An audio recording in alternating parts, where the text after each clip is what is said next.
बिस्मिल्लाहिर्रहमानिर्रहीम। अस्सलाम वालेकुम डियर स्टूडेंट्स, कैसे हैं आप लोग? उम्मीद है आप लोग खैरियत से होंगे। स्टूडेंट्स, आज हम I com business tax part 2 का चैप्टर 2 जो है प्रेजेंटेशन ऑफ डेटा, वो हमने आज शुरू करना है जी। तो आज हम अपने लेक्चर का आगाज़ क्वेश्चन नंबर 1 से करेंगे। क्वेश्चन की स्टेटमेंट देखते हैं, उसके बाद फिर इसको सोल्व करते हैं। ये क्वेश्चन है जी आपके पास, make a frequency distribution taking one as class interval. वो कहता है जी ये डेटा है आपके पास, आपने यहाँ से फ्रीक्वेंसी डिस्ट्रीब्यूशन बनानी है और जो इंटरवल है वो 1 का लेना है। चूंकि ये डेटा डिस्क्रीट है, ये वैल्यूज आपके पास 1 2 3 4 5 की शक्ल में आ रही है, तो ये आपके पास डिस्क्रीट डेटा है। तो जब भी हम फ्रीक्वेंसी डिस्ट्रीब्यूशन बनाएंगे, बेशक डेटा डिस्क्रीट हो या कॉन्टिन्यूस हो, तो सबसे पहले हम फाइंड करते हैं रेंज। रेंज जो है उसको हम डिनोट करते हैं आर से। यहां से आपका सोल्यूशन शुरू हो रहा है आर रेंज। इसका फार्मूला होता है जी X maximum minus X minimum. X maximum से मुराद है लार्जेस्ट वैल्यू, और इस डेटे में जो सबसे बड़ी वैल्यू है वो 11 है, माइनस एक्स मिनिमम, मिनिमम से मुराद है सबसे छोटी वैल्यू, वो 1 है। तो आंसर आएगा जी आपके पास 10। उसके बाद हम फाइंड करते हैं इंटरवल, लेकिन उसने खुद बता दिया कि आपने इंटरवल जो है वो 1 का लेना है, तो इसलिए हम इंटरवल फाइंड नहीं करेंगे। उसके बाद होता है C, C mean classes, classes कितनी बनेंगी। उसका फार्मूला होता है R over C, sorry R over H. R आपके पास अभी हमने फाइंड किया है 10 है, एज होता है हाइट या इंटरवल, वो उसने खुद बताया है 1। तो इसका मतलब है इसकी जो क्लासेस बनेंगी वो बनेंगी 10। यहां पे हम लिखेंगे जी क्लासेस, क्लासेस भी लिख सकते हैं उसको, एक्स भी लिख सकते हैं, कुछ भी लिख सकते हैं। तो उसको मैंने नाम दे दिया क्लासेस का। क्लासेस में हमारे पास मिनिमम वैल्यू 1 है, 1 के बाद 2 भी है, 3 भी है, सारी वैल्यूज हैं, तो आपने 1 बाय 1 लिख लेनी है। 1 2 3 4 5 6 7 8 9 10 और लास्ट पे आपके पास वैल्यू आ रही है 11। उसके बाद जी टैली बार, या इसको टैली मार्क्स भी बोलते हैं या सिंपल टैली भी बोलते हैं, तो मैंने इसको लिख लिया टैली बार।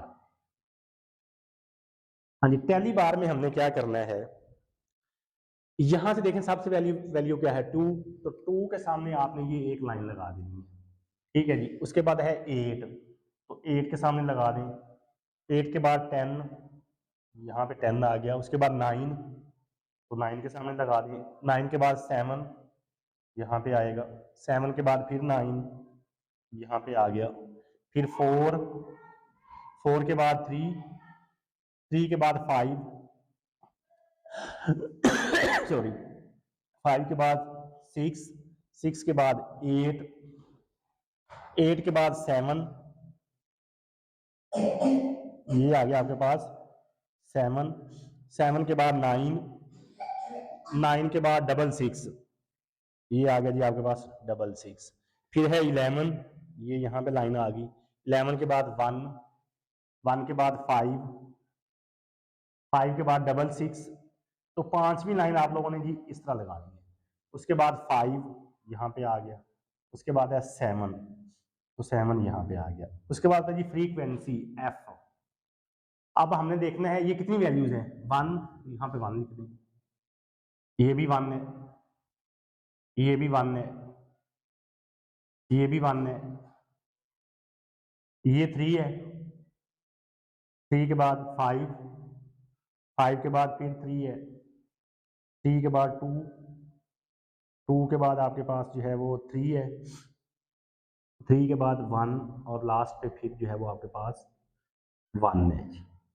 अब आपको कैसे पता चलेगा हमने काम सही किया है कि नहीं किया, तो उसका हमने ये देखना है कि आपके पास फ्रीक्वेंसी का जो सम है वो नंबर ऑफ वैल्यूज के इक्वल आना चाहिए। हमारे पास वैल्यूज कितनी है, 1 2 3 4 5 6 7 8 9 10 11 12 13 14 15 16 17 18 19 20 21 एंड 22। 1 + 1 2 3 4 + 3 7 7 + 5 12 + 3 15 15 + 2 17 17 + 3 20 20 + 1 21 और 22। इसका मतलब है हमारे पास जो एफ का सम आ रहा है जी वो किसके इक्वल आ रहा है 22 के। लेकिन फ्रीक्वेंसी डिस्ट्रीब्यूशन में हमने ये तीन ही कॉलम्स बनाने हैं, पहला क्लासेस का, दूसरा जो है वो टेली बार और तीसरा फ्रीक्वेंसी का। नेक्स्ट क्वेश्चन देखेंगे, question number 2। The following values relate to the number of members in various families, make a frequency distribution taking 1 as the size of the interval.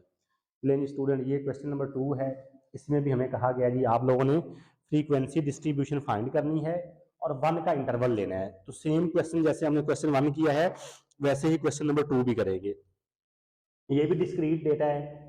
कैसे पता चला? एक तो वैल्यूज जो है वो 1 2 3 की फॉर्म में है, दूसरा ये है कि उसने क्वेश्चन में बता दिया है कि ये नंबर ऑफ फैमिली मेंबर्स हैं।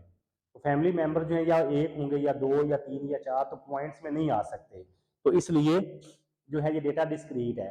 बच्चे जो है वो कंफ्यूज होते हैं जी, हमें पता नहीं चलता कि कॉन्टिन्यूस डेटा कौन सा है और डिस्क्रीट कौन सा है। तो ऐसा डेटा जिसकी वैल्यू काउंटिंग से आए, मतलब काउंट करने से आए, वो डिस्क्रीट होता है, और ऐसा डेटा जिसकी वैल्यू मेजर करने से आए वो कॉन्टिन्यूस होता है। उसके एग्जांपल ले लेते हैं।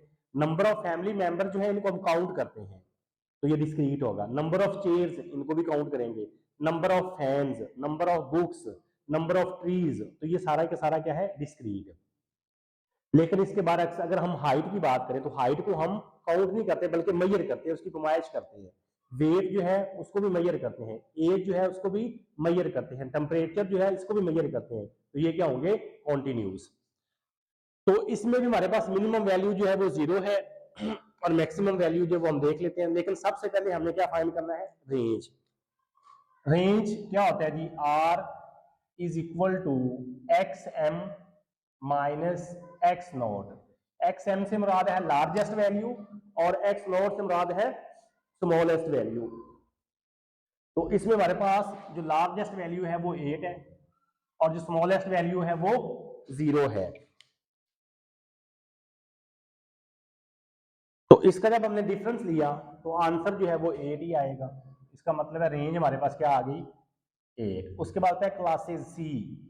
सी का फार्मूला होता है R over H. H mean height, interval. तो इंटरवल उसने क्वेश्चन में खुद बताया हुआ है, R अभी हमने फाइंड किया है। तो 8/1, तो आंसर क्या आएगा? 8।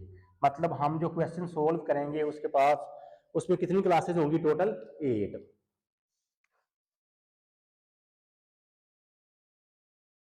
यहां पे लिख लें जी, क्लासेस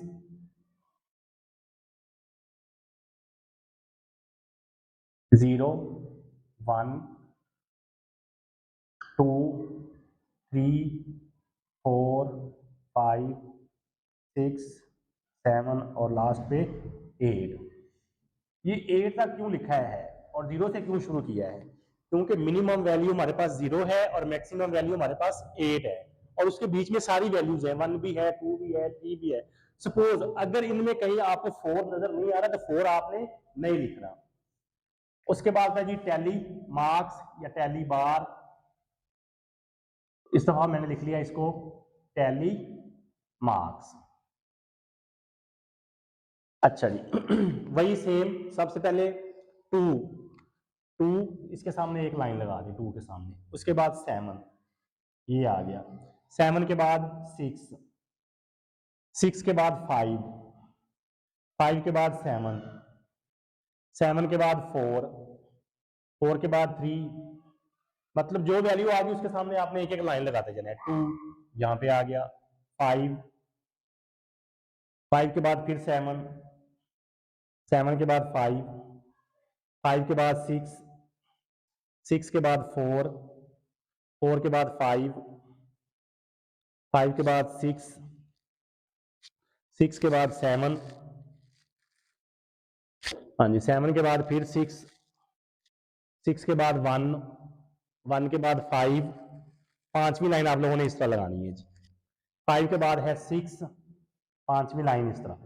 6 के बाद है 7, 5वीं लाइन इस तरह, 7 के बाद फिर 5 यहाँ पे, उसके बाद डबल 4, 2 लाइनें लगाएंगे, डबल 4 के बाद 3, 3 के बाद 2, 2 के बाद 5,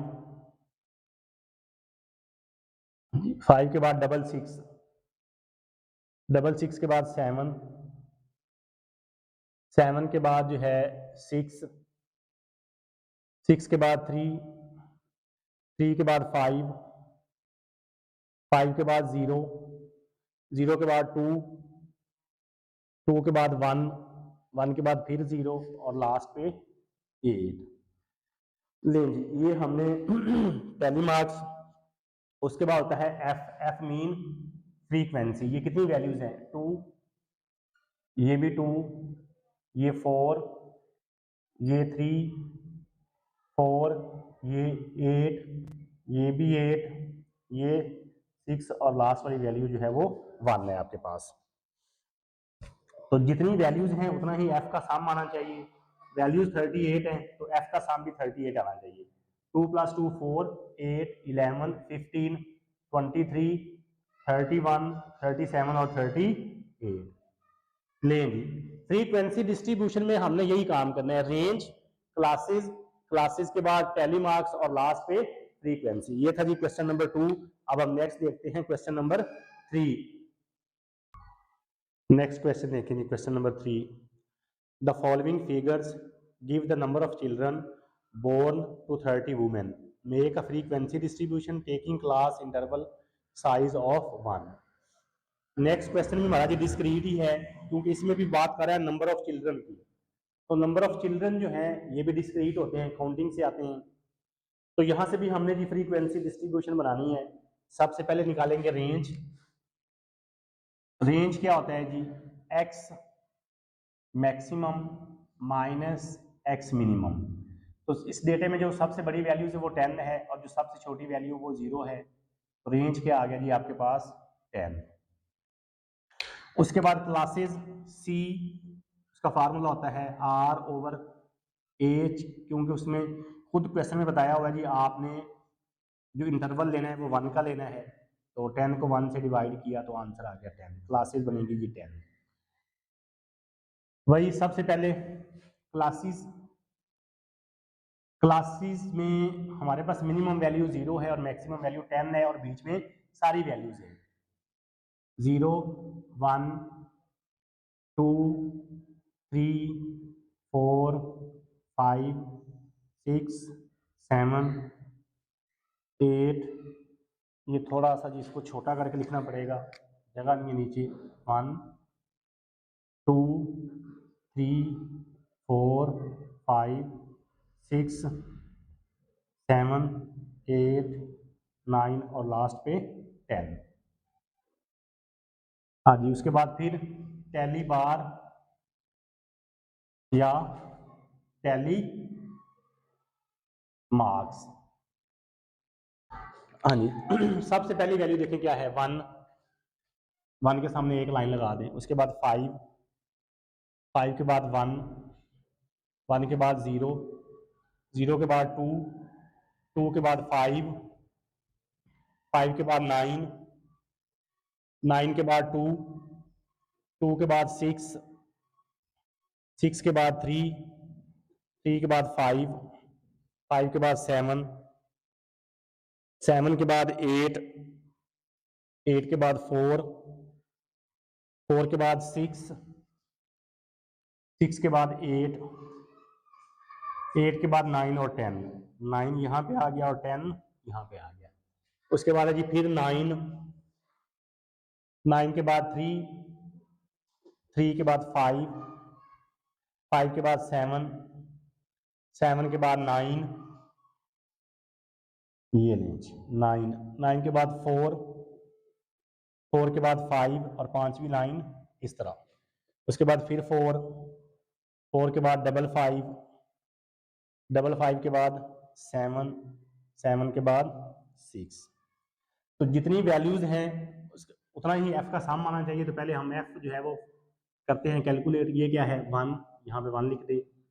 2, 2, 2, 3, 7 3 3 2 4 और लास्ट पे 1।